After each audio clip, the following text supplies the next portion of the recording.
بسم اللہ الرحمن الرحیم۔ جماعت نحو کے عزیز طلباء و طالبات، السلام علیکم۔ میں پروفیسر طارق نعیم بدر، شعبہ اردو دا کنسیپٹ اکیڈمی اسلام آباد آپ سے مخاطب ہوں۔ عزیز طلباء و طالبات، سبق ہم پڑھ رہے تھے آرام و سکون۔ کل ہم نے سید امتیاز علی تاج کا تعارف پڑھا، بڑی تفصیل کے ساتھ میں نے ان کی ایک بات آپ کو بیان کی، اور اس کے علاوہ میں نے سارے مشکل الفاظ کے معنی آپ کو بورڈ پہ لکھوائے۔ امید واثق ہے کہ وہ آپ لوگوں نے لکھے ہیں۔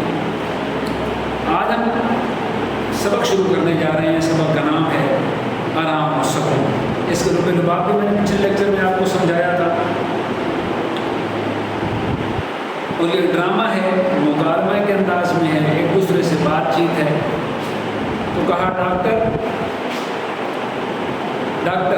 ڈاکٹر کیا کہتا ہے؟ ڈرامہ یہاں سے شروع ہوتا ہے۔ جی نہیں بیگم صاحبہ، تردد کی کوئی بات نہیں۔ تردد کے معنی فکر کرنے والی کوئی بات نہیں، لیکن تردد کے معنی یہاں پہ مراد ہے فکر۔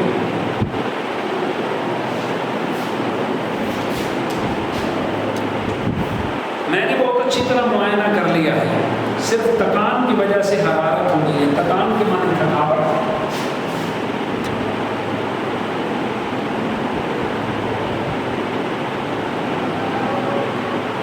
حرارت کے معنی بخار۔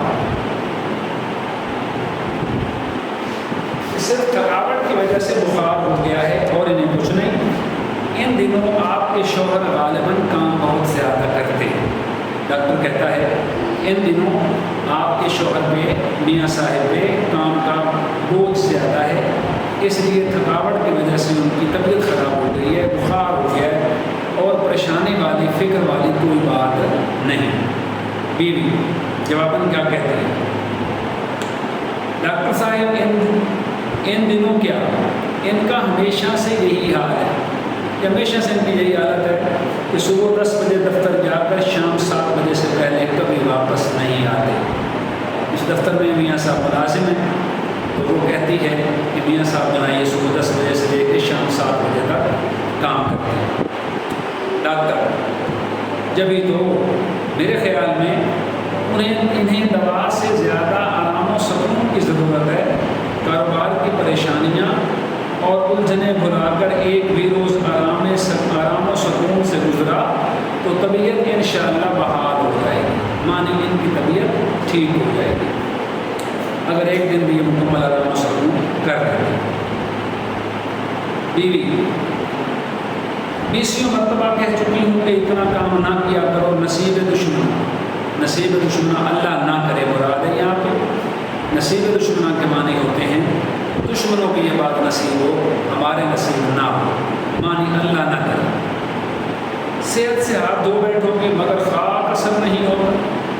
ہمیشہ یہی کہہ دیتے ہیں کہ کیا کیا جائے، ان دنوں کام بے طرح زوروں پر ہے۔ بے طرح زوروں پر ہے معنی بہت زیادہ ہے۔ زوروں سے مراد یہاں پہ زیادہ ہے۔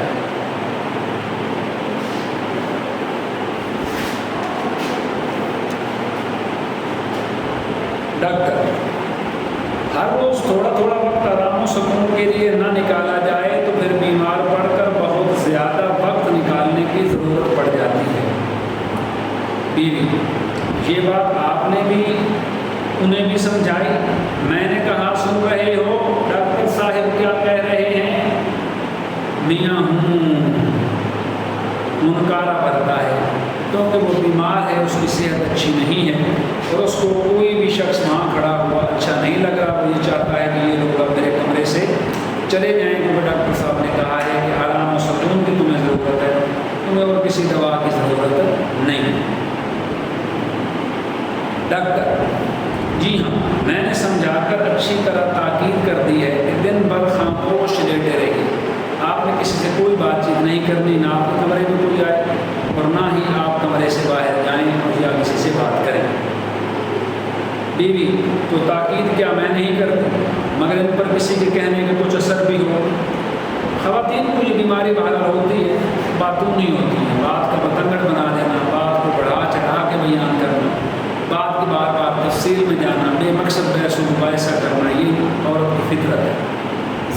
عورتیں ایسی ہوتی ہیں، ساری ایسی نہیں. مطلب ڈاکٹر صاحب نے کہہ دیا ہے کہ ان کو آرام و سکون کی ضرورت ہے تو ان کو آرام کرنے دیا جائے، تو تقریر کرنے کا کوئی فائدہ نہیں، بلکہ کمرے سے تشریف لے جانا ہی زیادہ مناسب ہے. لیکن پورے ڈرامے میں آپ دیکھیں گے کہ بیگم صاحبہ میاں جی کے سر پر ہی سوار ہیں اور کہیں تشریف نہیں لے جاتی، جس کی وجہ سے میاں صاحب بڑی سخت پریشانی اور دقت کا شکار. ڈاکٹر جی نہیں، ابھی انہوں نے مجھ سے وعدہ کیا ہے کہ پورے طور پر میری ہدایات پر عمل کریں گے. مجھ سے وعدہ انہوں نے کیا ہے تو میری بات پہ عمل کریں گے اور پورا وقت آرام و سکون سے گزاریں. بیوی اور دوا کس وقت لینی؟ ڈاکٹر جی نہیں، دوا کی مطلب ضرورت نہیں. لفظ مطلق، مطلب کی معنی ہوتا ہے بالکل قطعی.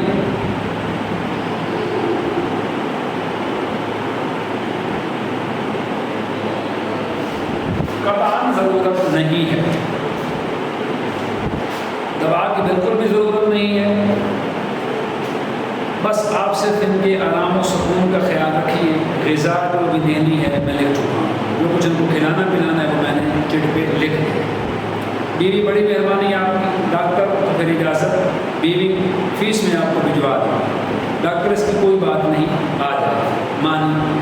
یہ ڈاکٹر صاحب تو ہیں، ان کے فیملی ڈاکٹر ہیں اور گھر میں کوئی بھی بیمار ہو تو آتے جاتے رہتے ہیں.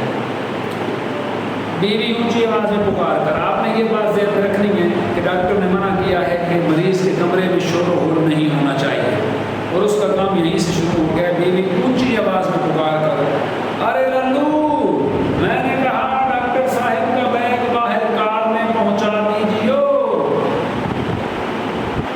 ڈاکٹر رک جاتا ہے اور دوبارہ کہتا ہے کہ ایک بات عرض کر دوں بیگم صاحبہ، میں نے پہلے بھی کہا ہے کہ مریض کے کمرے میں شور و غل نہیں ہونا چاہیے.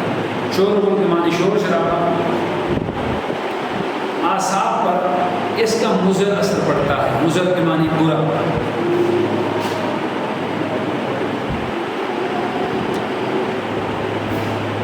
اعصاب پہ اس کا برا اثر پڑتا ہے.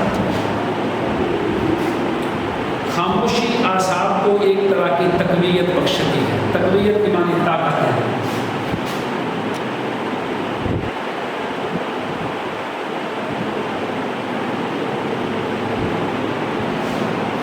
یہ خاموشی ہے، وہ سکون ہے، یہ اعصاب کو، جسمانی اعصاب کو سکون دیتا ہے، قوت دیتا ہے.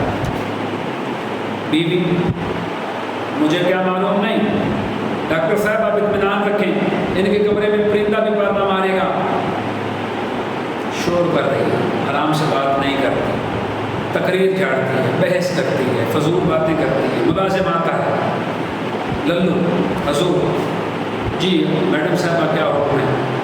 ڈاکٹر اٹھا لو یہ بیگ. آداب، سلام کر کے رخصت ہوتا ہے. بیوی کہتی ہے آداب، اور ڈاکٹر ملازم جاتے ہیں تو وہ بجائے کمرے سے جانے کے اپنے میاں کے پاس آ کے کہتی ہے، میں نے کہا سو گئے کیا؟ میاں تھکا ہوا ہے، بیمار آدمی ہے، ہنکارے بھرتا ہے اور کہتا ہے یوں ہی چپ کا پڑا ہوا، ویسے چپ کر کے پڑا ہوں، سویا ہوا تو میں نہیں. بیوی بس چپ کے ہی پڑے رہیے.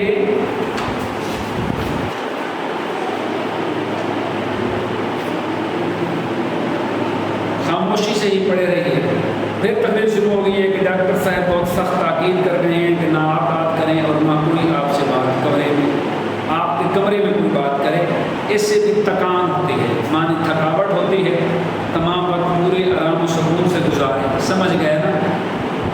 گئی نہیں، وہیں کھڑی ہے اور تقریر کر رہی ہے. میاں کہتا ہے کراتا ہے، ہنکارا کرتا ہے. بیوی کیوں بدن ٹوٹ رہا ہے؟ نہیں. اگلا سوال، میاں بیوی کہو تو دباب، میاں جان چھوڑو، جاؤ کمرے سے، مجھے آرام کرنے دو. بیوی سونے کو جی چاہ رہا ہو تو چلے جاؤ.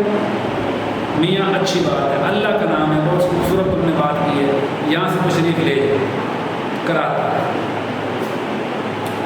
بیوی پھر شروع ہو گئی ہے. اگر پیچھے کسی چیز کی ضرورت ہو تو آپ کو کوئی کام پڑ گیا، مجھے بلانا پڑا یا کسی کو بلانا پڑا تو آپ کیسے بلائیں گے؟ اچھا بلانے کے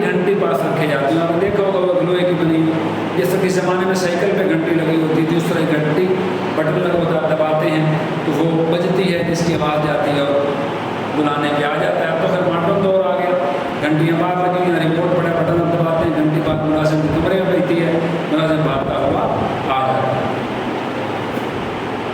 گھنٹی کہاں گئی توجہ, نئی پریشانی کھڑی ہو گئی کہ گھنٹی گم ہو گئی, اب گھنٹی نہیں ہے. رات میں نے آپ یہاں پہ اس پر رکھی تھی, اللہ جانے یہ کون اللہ مارا میری چیزوں کو الٹ پلٹ کرتا رہتا ہے. نئی تقریر شروع ہو گئی ہے, نیا شور شرابہ شروع کر دیا ہے. بیوی کنڈے کی آواز, باہر دروازے پہ دستک ہوتی ہے, کون ہے یہ نامراد؟ ارے للو دیکھو یہ کواڑ توڑے جا رہا ہے, یہ کون کواڑ توڑے جا رہا ہے؟ کواڑ دروازے کے پلو کو کہتے ہیں, کواڑ جو بند کرتے ہیں پلہ. للو دور سے سکا ہے بیوی کی, سکا کہ میں پانی بھرنے والا, پانی پہنچانے والا.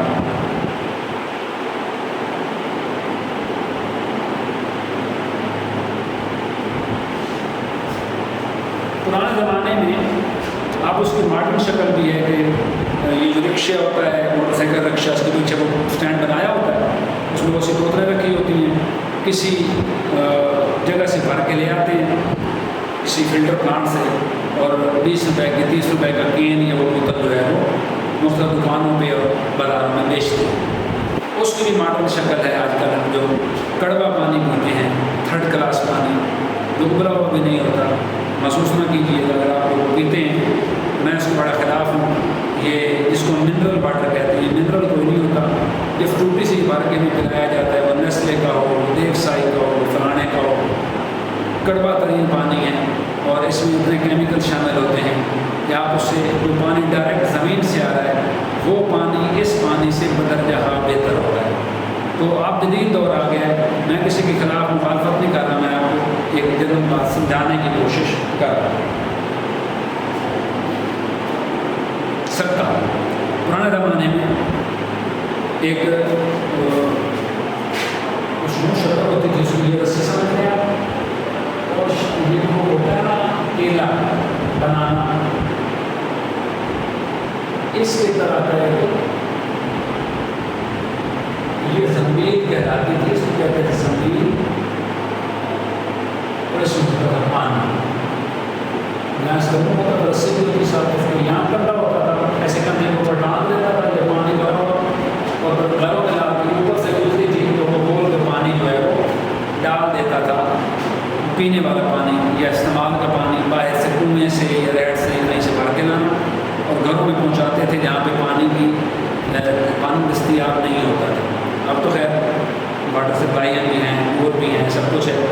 تو یہ اس زمانے کی بات ہے جب پانی باہر سے خرید آپ اپنے گھر میں اپنے لیے استعمال کرتے تھے. سکا ہے بیوی کی, پانی بھرنے والا سکا. گھر میں بہرے بستے ہیں, ہم دورے ہیں یا ہم بہرے ہیں, ہمیں سنائی نہیں دیتا, اتنے زور سے کنڈی بجاتا ہے, جو کم بخش اس زور سے کنڈی کھٹکھٹاتا ہے. اللہ ہماروں کو اتنا خیال بھی تو نہیں آتا کہ گھر میں کوئی بیمار پڑا ہے. یہ بات یاد رکھنی ہے کہ ڈاکٹر نے منع کیا ہے کہ ان کے کمرے میں شور شرابہ نہیں ہونا چاہیے. اور یہ بیگم صاحبہ وہیں کھڑی ہوئی ہیں, بیوی وہیں کھڑی ہوئی ہے, یہ سارا شور شرابہ کر رہی ہے جتنا ہم پڑھ رہے ہیں. ڈاکٹر نے تاکید کر رکھی ہے کہ شور و غل نہ ہونے پائے, اور اس سے کہو کہ یہی وقت ہے پانی لانے کا, یہ وقت اتنی دیر سے پانی لے کے آیا ہے, اچھی خاصی دوپہر ہونے کو آ گئی ہے, کل سے اتنی دیر میں آیا تو نوکری سے الگ کر دوں گی. میں نام اور آپ کو 20 مرتبہ کہلا چکی ہوں, صبح سویرے ہو جایا کرے, کان پر جوں نہیں رینگتی, کان پر جوں نہ رینگنا. یہ دراصل محاورہ ہے جس کی معنی ہوتے ہیں بات سمجھ میں نہ. میں لکھ دیتا ہوں, کان پر جوں نہ رینگنا.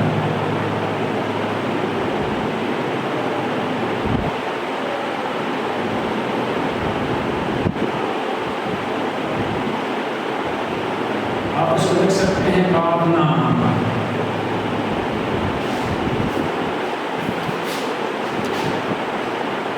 میاں آ رہے بخشو بھائی اسے, میاں کہتا اللہ کا نام ہے یہاں تشریف لے جاؤ, تو بھلے رو ہی گیا تو کوئی بات نہیں, اس کی جان چھوڑ دو. بخشو کیسے؟ ذرا ترا دو کہ لوگ سر پہ سوار ہو جاتے ہیں, شور کر رہی ہے وہیں کھڑی ہوگی, ذرا سا احساس ہو ترا دو کہ میں نے رواداری سے یا خلوص سے یا عزت سے پیش آؤ, تو یہ لوگ سر پہ سوار ہو جاتے ہیں. آج کا ہمارے پاس کا ٹائم اتنا ہی تھا. سبق آج کا یہیں تک، انشاءاللہ سبق اگلے لیکچر میں ہم یہیں سے شروع کریں گے۔ تب تک کے لیے اجازت، بہت شکریہ، اللہ نے کرنا۔